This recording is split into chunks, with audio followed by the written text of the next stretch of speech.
شركة ايه في شبه كذا كمان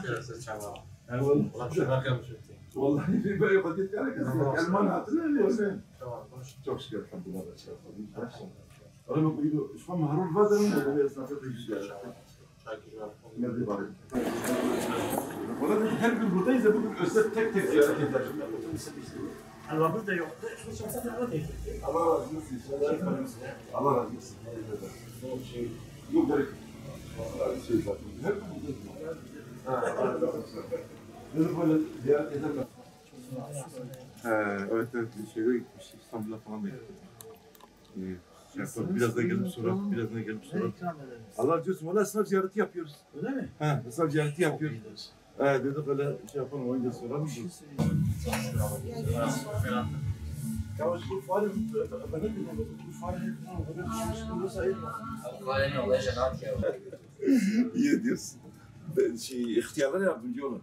Valla mümkün olduğu kadar gelmedi diyoruz ama işte ona kalmış. Ama iki tıkar olunca ister istemezsin. Eyvallah geç abi ben çok takılmıyorum da geldim. Yani şeydir, burada herhalde öyle. Bugün Gülistan Caddesi esnaflarımızı ziyaret ettik. Bizi yanlarında görsünler. İstekleri, sorunları, talepleri olduğu zaman söylesinler diye. Esnaflarımızın şikayet ettiği konudan bir tanesi de bu aydınlatma ışıklarıdır.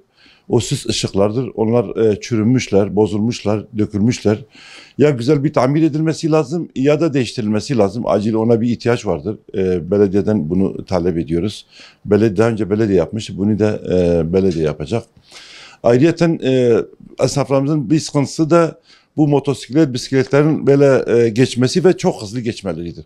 O konuda esnaflarımız o konuda da şey yapıyorlar yani çocuklu aileler falan bayağı sıkıntı çekiyorlar. Hatta kaza da oluyor yani arada bir. Bu konuda belediyenin böyle duyarlı olması, görevlendirme yapması, zabıtanın sürekli caddede dolaşmasını talep ettiler.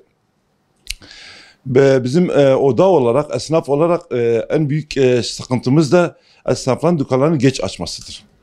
Biz istiyoruz esnaflarımız dükkanlarını erken açsınlar. Biz o saat 10'da ziyaretimize başladık. 11'e yakın da esnaflarımız bazıları daha gelmemişti.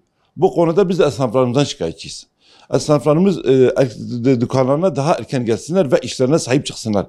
Yani biz işimize sahip çıkarsak inşallah işlerimiz daha iyi olacak, daha düzgün gidecek, daha verimli olacağız. O konuda esnaflarımızdan talebimiz budur. Ayrıyeten çarşı geneli, yani esnafların geneli otopark sıkıntısından şikayet ediyorlar. Eski müşterilerin, çevre mahalledeki müşterilerin gelmediklerini, otopark sıkıntısı olduklarını, arabayı park edecek yerler bulamadıkları için gelemediklerinden şikayet ediyorlar. Biz bu konuda yetkililerden, belediyeden şey bekliyoruz yani çalışma bekliyoruz. Böyle bir otopark sıkıntısını çözmeleri için.